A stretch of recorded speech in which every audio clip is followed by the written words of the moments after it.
Hey everybody, Hoosier Jedi here with another review for you. This time we're talking episode 10 of season 3 of Arrow called Left Behind. And so this is what we get when we have come back from the mid-season break.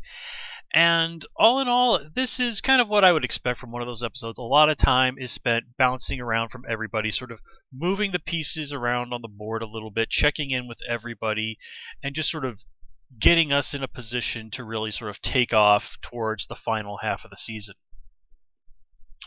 So let's kind of get right into things, and let's start small and work our way up. Hong Kong flashbacks. Again, not a huge amount of stuff to say about here. Amanda Waller continues to be an awful person, and we get to see more along the lines of how it is that Maceo and Oliver became so close.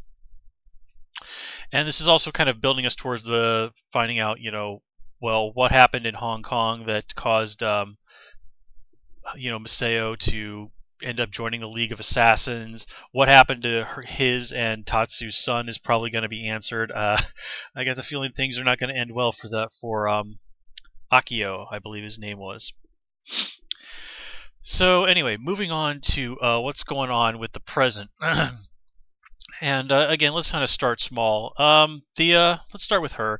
Again, not a huge amount going on with her. She's obviously just sort of getting worried about what's going on with Oliver, so of course she goes and asks Roy if he can ask the Arrow to look into it.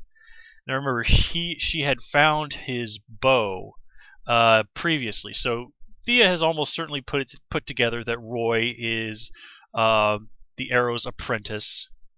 So her going to him makes a lot of sense. And of course Malcolm Merlyn shows up to lie to her.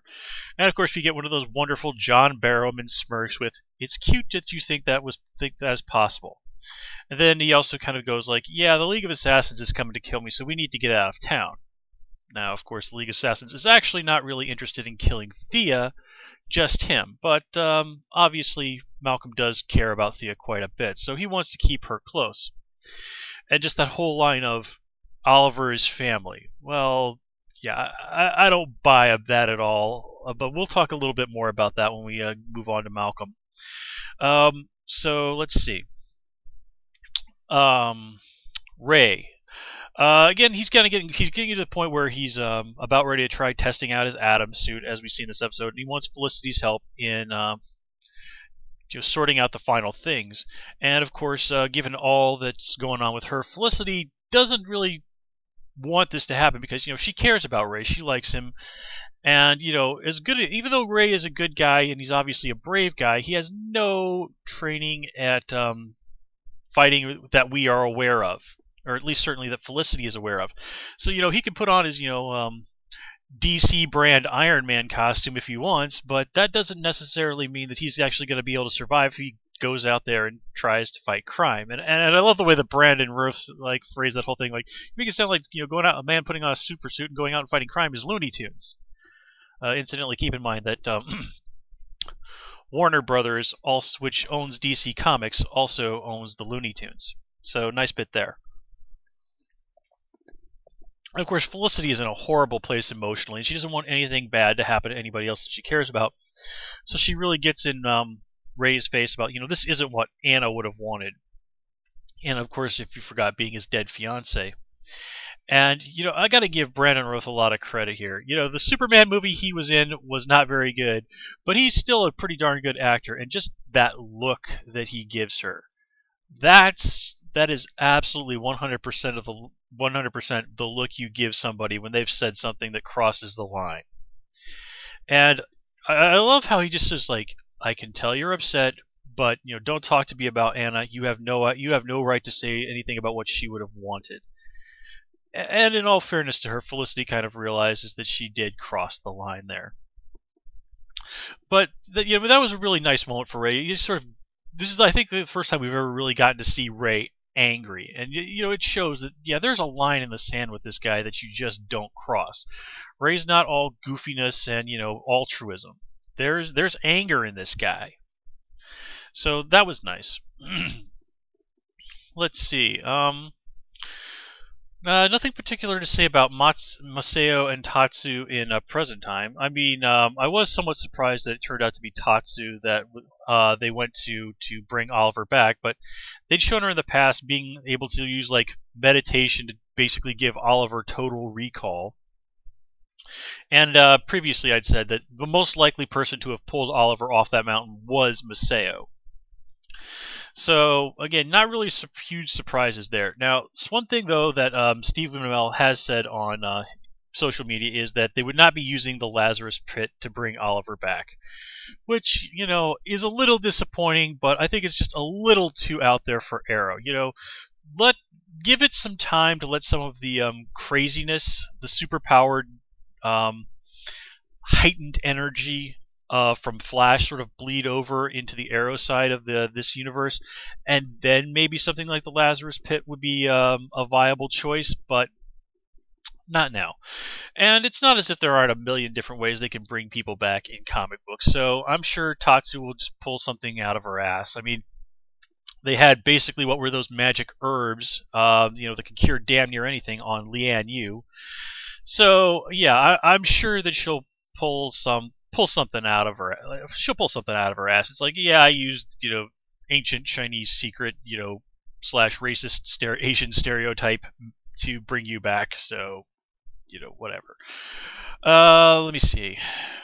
What else? Yeah, let's move on and talk about Laurel.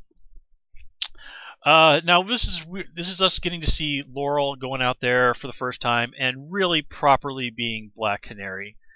And one thing I've been hearing is that the fellow that played Wildcat has been signed onto another show, so we might not be seeing much of him, if any, during the rest of the season. And if that's the case, it really wouldn't surprise me if she actually turns to Diggle to help with her training, because she's had some training, but if they're going to be going up against guys like Danny Brickwell, who we'll talk about in a moment, Laurel's going to need to bring more to the table than what she's picked up from Ted Grant. And again, Dig, ex-military guy, very capable dude. He's obviously he spent a lot of time sparring with Oliver. Doubtlessly, he's picked up some of Oliver's tricks. So he's just really the most qualified person out there currently to further Laurel's training. Now, I also like to see that we got to see Laurel at her job. Sort of shows that, like, okay, the whole alcoholism thing is behind her. In generally speaking, I mean, I'm sure that they're going to be touching on it frequently, like, for example, that they do on Elementary with Sherlock. His addiction and stuff is frequently mentioned. But anyway, we see her at her job. She's doing fine at her job, and then we get the whole plot with the evidence being stolen, and this kind of gives her that real, like, okay, this is something I need to go out and do something about, and I'm better equipped to do this as the Canary than I am as Laurel the prosecutor. And give her credit, she does look pretty good in the Black Canary costume. I mean, Katie Lotz has even said that Katie Cassidy got a better wig than she did. And I like it when after Laurel, beats up those thugs, the camera takes a nice moment to frame it so that, one, we see the battered thug on the ground, and two, we get this really very blatant shot of Katie Cassidy's butt in leather pants, which looks very nice. Obviously, all the time that she spent at the gym to get in shape for this more active role has paid off. And, well, leather pants can work miracles for some people, huh? But yeah, I mean, that was definitely a little bit of gratuitous fan service there, but I'm not going to complain about that too awful much. But anyway, kind of getting into this whole plot with Danny Brickwell and the criminals. Okay, now Arrow has been horribly, horribly guilty of just doing some absolutely ridiculous stuff in terms of what would happen in a court of law. I mean, no way on God's green earth would a prosecutor be allowed to prosecute the mother of their ex. I mean, that was ridiculous. Now, this whole thing of, like, okay, they steal this evidence, and they, like, Danny Brickwell uses that to basically blackmail the criminals. It's like, okay, you work for me now. Okay, I can kind of see that. And then he goes on to say, like, if you cross me, we're gonna mail this stuff back to the prosecutors. Okay, a very important thing in courts is this thing called chain of evidence, and evidence being stolen by criminals and then being mailed back to the police. That's going to at least create a big fat question mark about it. Yes, you did see those boxes, and they were taped up with that red tape that's meant to show that yes, this evidence has not been tampered with. And even if that does show up, and it's obviously they look at it, it's like, okay, it doesn't look like this evidence has been tampered with. Just the fact that it was stolen and then sent back by criminals who almost murdered a guard. I mean, even a drunk law student is going to be able to create reasonable doubt with that. I mean, man, it's just. But again, this is TV, this is comic books. We have to kind of simplify things. And if nothing else, the battle at the evidence warehouse was pretty darn cool. I mean, that was the Arrow stunt team really going to town and doing some awesome work. Let's see. Now, Danny Brickwell. Now, he's a character from the comics who's he has superpowers. He's kind of super tough skin. Looks like bricks, made out of skin. Like his skin is made out of bricks, hence the name Brick. I can only vaguely ever remember reading one story with him, so I don't really know him that well. Now, I'm a little puzzled how it is that he was able to sort of shrug off getting shot in the head. I mean, they might say, oh, he has a plate in his head or something. Well, even if you do have a plate in your skull, if somebody shoots you in the head or hits you there, yeah, you're probably not going to take that much damage, but you know what? That doesn't make your skin bulletproof. It's still going to tear the flesh, so there should have been blood there, and quite a bit actually, because if you've ever taken a whack to the head, you know that scalp wounds tend to bleed a hell of a lot. But again, this is TV, so you have to expect that things are not going to be super realistic all the time. I kind of think that they're not going to go though with saying that he has some sort of superpower. That just is like, oh yeah, I happened to be in Central City 9 months ago, just sort of out there doing some criminally stuff, and suddenly there was this big no, I don't think they're going to be doing that. That would be a little bit too convenient. Now, not that I don't think that they will eventually bring superpowers onto Arrow. Mark Guggenheim originally said that even though they were introducing powers on Flash, they weren't going to bring them on Arrow. And after seeing just how things went, how well they went with Flash, he changed his mind and said, like, yeah, I'm okay. I'm open to superpowers on Arrow. But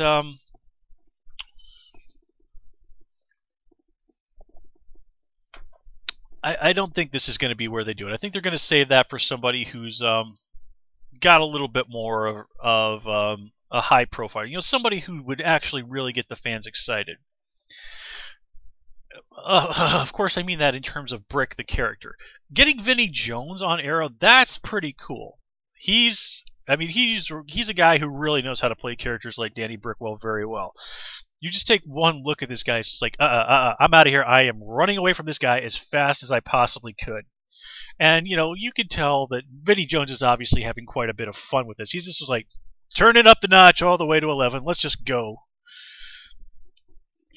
So let's see. Moving on. Let's kind of wrap things up with our bad guys this episode and talk about Malcolm Merlyn. And I read this interview with John Barrow when we was talking about, hey, what's going on with Merlyn? And one of the things he said is that Merlyn is kind of looking at the whole situation of with Oliver and Ra's al Ghul as a win-win for him. If by some unlikely series of events Oliver wins, then Ra's al Ghul is dead and the League of Assassins is off his butt. And Malcolm has shown, I can handle Oliver Queen. On the other hand, okay, Ra's al Ghul wins. Well, that's what happened. On the other hand, basically the second most dangerous guy to him in the world is gone. Oliver Queen is out of the picture.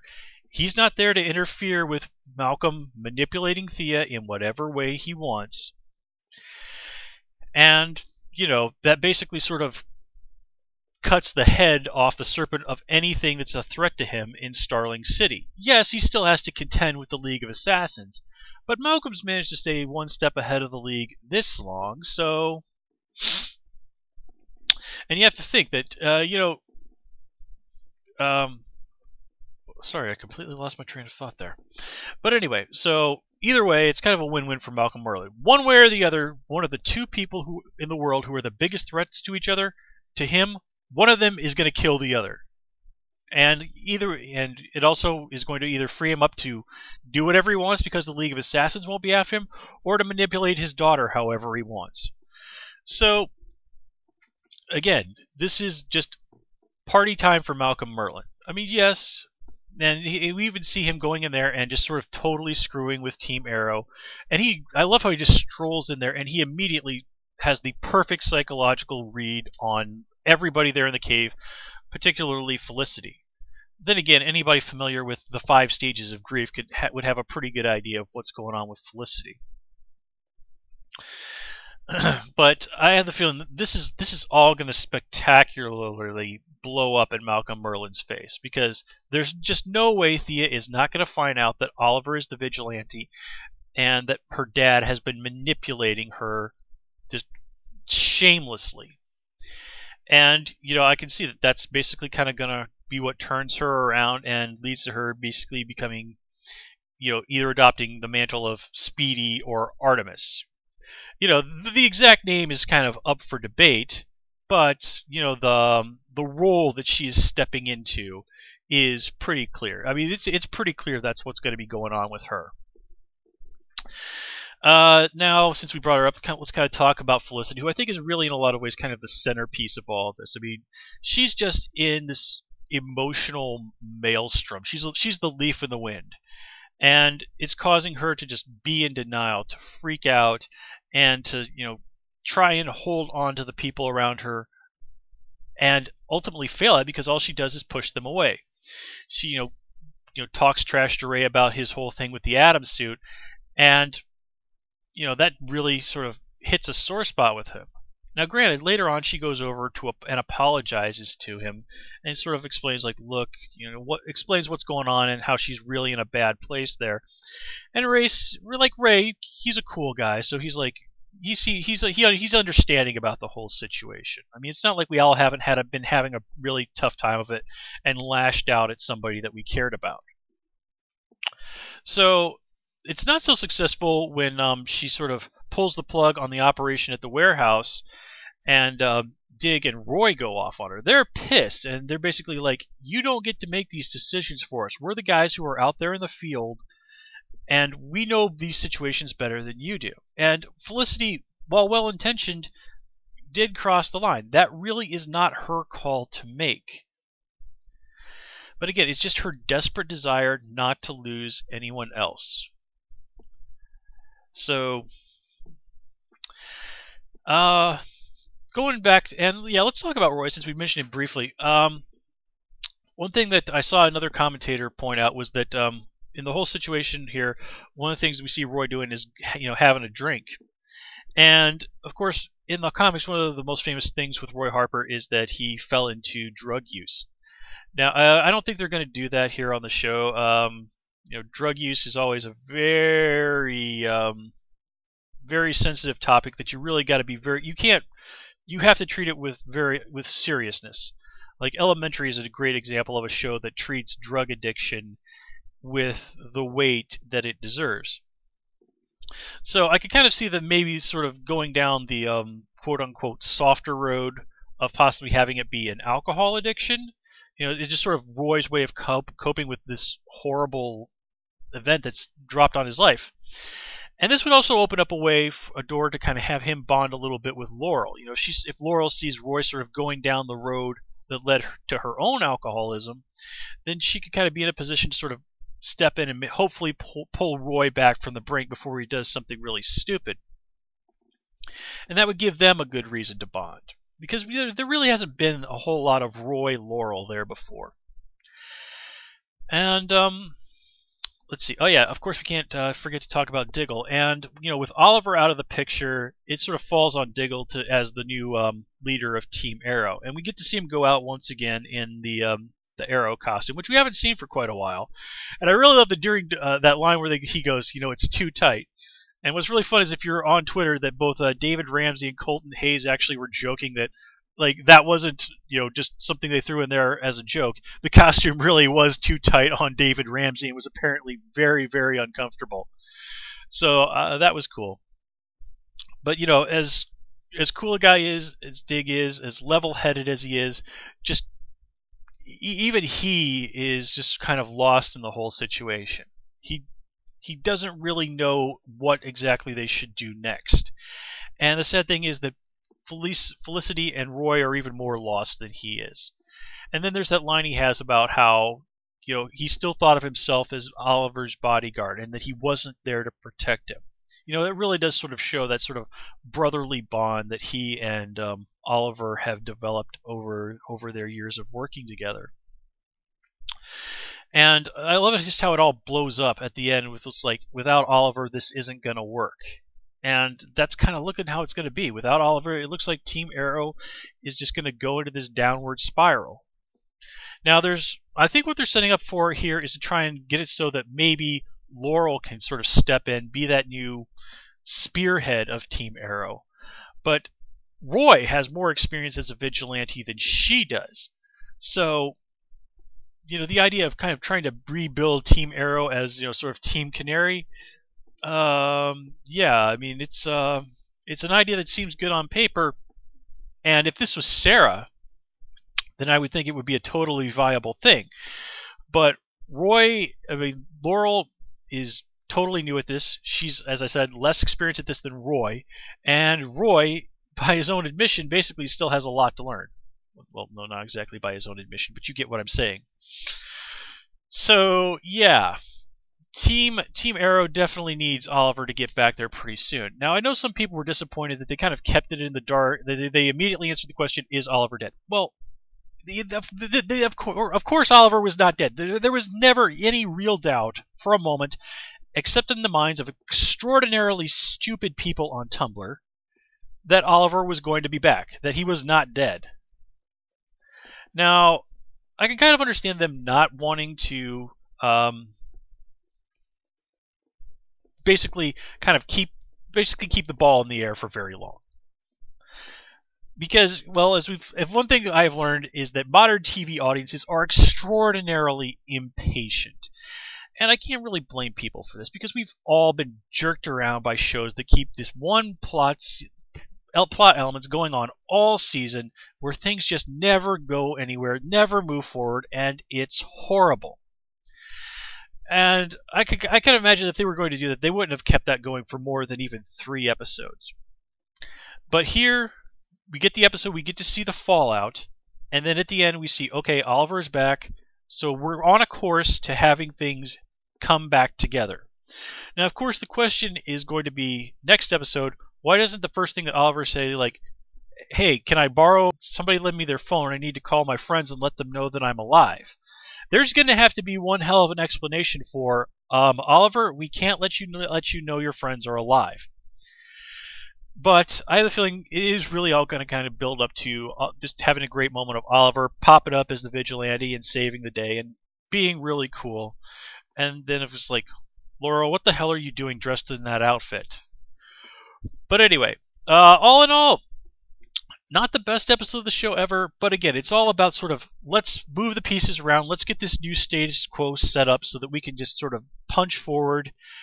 And I gotta say, just the possibilities that are floating around at this moment are pretty cool. I have a feeling this is going to be one hell of a crazy season going into the back half of things. I'm super excited about it. And yeah, guys, that's all I have for you this time. So anyway, until next time, please comment, rate, and subscribe. And of course, you can follow me on Twitter at Hoosier Jedi. Until next time, take care and have a good one.